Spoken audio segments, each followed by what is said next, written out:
बड़ा भागाशाली जमीनिया हो जहाँ होला शिव चर्चा। बड़ा भागाशाली जमीनिया हो जहाँ होला शिव चर्चा। बड़ा भाग्यशाली जमीनिया हो वही शिव चर्चा में ब्रह्मा जी अइले। वही शिव चर्चा में ब्रह्मा विष्णु जी अइले।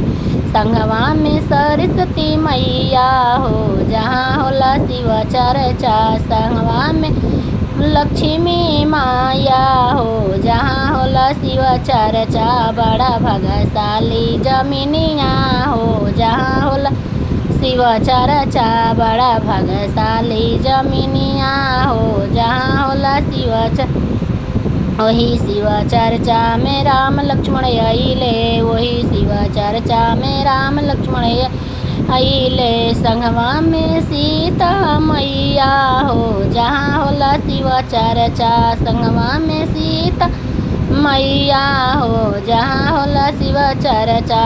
बड़ा भाग्यशाली जमीनिया हो जहाँ होला शिव चर्चा। बड़ा भाग्यशाली वही शिव चर्चा में राधे कृष्ण अइले। वही शिव चर्चा में कृष्णा जी अइले। वही शिव चर्चा में कृष्णा जी संगवा में राधिका मैया हो जहाँ होला शिव चर्चा। संगवा में राधिका मैया हो जहाँ होला शिव चर्चा। बड़ी भाग्यशाली जगहिया हो जहाँ होला शिव चर्चा। वही शिव चर्चा में गणपति अइले। वही शिव चर्चा में कार्तिक नंदन अइले। वही शिव चर्चा में कार्तिक नंदन अइले। संगमा में रिद्धि सिद्धि मैया हो जहाँ होला शिव चर्चा। संगमा में रिद्धि सिद्धि मैया हो जहाँ होला शिव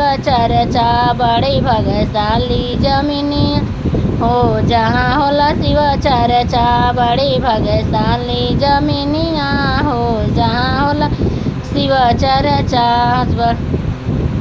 हमरो हरेंद्र भैया 3 सूत्र दिहले।